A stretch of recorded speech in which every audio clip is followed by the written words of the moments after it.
What is going on, everybody? Welcome back to the channel. Aftersound here, bringing you Splinterlands content every single day. We also stream right here on this channel every Tuesday, Thursday, and Sunday morning, so come by and say hello. All right, guys, let's talk SPS, and specifically the SPS price over the past, we'll call it 6-ish months or so, going back to Q4 of last year. Now, I've talked about this at length in many videos and many live streams in the past, and I kind of want to harp on it again because I would say that the collective data we've had over the past couple of years is really just going to show that the thesis of us being decoupled from the rest of the market is quite strong. Now, again, we're not totally decoupled, and the thing is, when Bitcoin goes down, SPS goes down. When Bitcoin goes up, SPS doesn't necessarily, right? Which is probably one of the most frustrating things because everybody's looking at this and wondering, why aren't we pumping? Why, like, Bitcoin went from 40, mid 40 or low 40,000s all the way up to 70 plus K. And, SPS barely moved, from what, 2.5 cents all the way up to 3 cents over the same time frame. But let's jump into the actual history. Let's go back a little bit further, right? And like I said, going back to Q4 of last year. Now, here's the thing. In Q4, we saw things start to rise. The Bitcoin ETF narrative started coming in, and Bitcoin started moving up from the 20Ks all the way up to the 40Ks, which is significant, right? That was a 2x for Bitcoin at that time. Now, interestingly enough for us, we did follow that, going from 1.5 cents in October, or maybe even below 1.5 cents, all the way up to over 3.5 cents by December. But keep in mind, and I said this at the time, and now my conviction is even further along the fact that, we're decoupled. We didn't know how much to attribute this rise to the fact that Bitcoin and the rest of the market was ticking up versus the fact that Splinterlands, right, the company, was releasing a lot of major things during that time. We had in October the pre-sale for Rebellion begin, and then of course in November we had the Land 1.5 go live as well, followed by the actual general sale and launch of Rebellion in early December. So you can see here, right? I mean, all of that starts to line up quite well. In fact, if you think about the fact that, Bitcoin started going up in October, we weren't doing much in October, despite the fact that the Rebellion presale had begun. Then all of a sudden, there's rumors about land kicking in, right? And everybody starts buying DEC or burning SPS. We start to see the flywheel in action, and that pushes us up. We get to, I think it came out towards the end of November, right? So boom, right there, it goes live. Everything goes parabolic. We get Rebellion coming out as well during that time, and people just going absolutely crazy. December was a fun time for Splinterlands.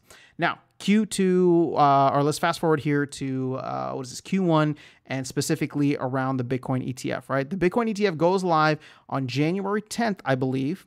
And we can see already some cooling off in the markets. And then, of course, Bitcoin dumps, right? We get all the way up to like 48K. Bitcoin dumps afterwards because of all the grayscale selling and all that. You're probably not too worried about that. But there were a lot of outflows and a lot of inflows and ETFs, all that fun stuff. There was a lot of selling that needed to be absorbed first, which the new ETFs were doing. And we went down for a little bit. But since that time, Bitcoin has gone from like 42K all the way up into the 70s, which is not quite a 2x, but it is a significant jump. Whereas we've managed to do maybe a 20% increase, right? Now, here's the most frustrating part. A lot of other games are popping off. A lot of other projects and alts in the space are popping off. We saw it with Prime. We saw it with Gala. We've seen it with Illuvium. All these, some of them are OGs, some of them are new, but guess what we're not seeing it with? Splinterlands, which makes me, again, just have much more conviction in the fact that what we did in Q4 last year had way more effect than what the rest of the market was doing. So there's two ways to look at this, right? There's two ways to spin this, a positive and a negative. And to be honest, the truth probably lies somewhere in the middle, but trying to be as neutral as possible as I can be on this channel, I want to give them both to you, right? I don't know which is which, but I'm just going to give them both to you. The negative side of this is the fact that the bull run, which I do believe we are fully in right now, right? There's a Bitcoin all-time high. I don't think anybody can deny the fact that there is a Bitcoin bull run going on. Hopefully that leads to a crypto and altcoin bull run, but there is a Bitcoin bull run going on. And if we are not correlated very strongly to the upside for Splinterlands or for SPS, we're going to miss it. right? We're going to miss it because it's going to come down to team execution. And if things are just kind of meh, right? Especially how they were over the course of 2023, right? Because we started off the year, right, in a really low place, and then Bitcoin started picking up in March, right? We started moving up in March from the high teens up to the low 30s, I think it was, once the bank started failing. And, SPS didn't do much, and the team wasn't delivering, right? We saw all those delays, lack of delivery on SoulKeep, lack of delivery on Land, lack of delivery on Genesis League, right, which I know is separate, but still just all part of that. And clearly, right, that ended up being what was the defining or the driving force for the Splinterlands price. So we could get this awesome raging bull run, and everybody in Splinterlands is standing on the sidelines. And I've warned you about this before. I've warned you about this, saying that all projects don't do well. Not all projects, thrive in following bull markets. And again, I'm not saying that I believe this. I don't want to, but I am trying to be very realistic with you that we could probably just range around for a while. Now, let's look at the glass half full, right?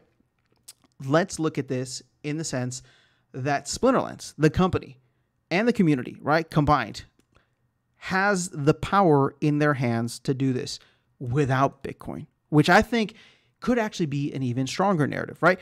In the long run, yes, we're crypto. It's very difficult to disassociate from completely, but the idea of gaming as a sector within cryptocurrency taking over, right? Within Web3, really taking over and having this kind of recession-proof, bear market-proof mentality, that is where we want to be, right? That is where games, I believe, in the Web3 space would want to be, right? No, it doesn't matter what Bitcoin is doing. If people like the game, if people like what you're executing on, the releases that you have, expansions, all that stuff, then they're going to come in and they're going to spend their hard-earned dollars to be a part of that ecosystem and add value to the ecosystem overall, which, again, like I said, that could be an even stronger narrative, but that requires execution from the team, which we've seen, decently well since the change in leadership.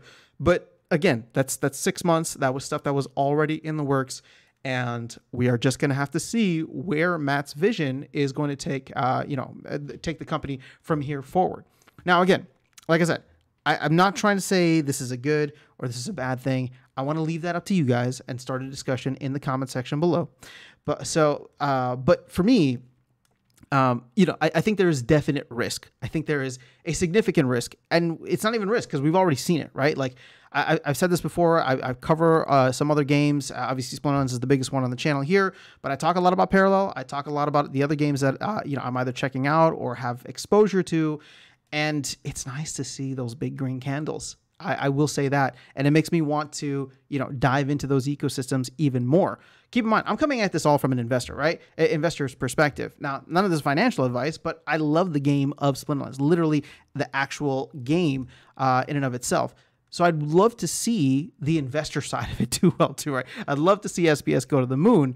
But again, that requires so much from the team, which, after 2 rounds of layoffs, after a brutal bear market, we'll have to wait and see. But I have a lot of faith. I think that we will be in a much better spot with all these changes, with all the upcoming changes.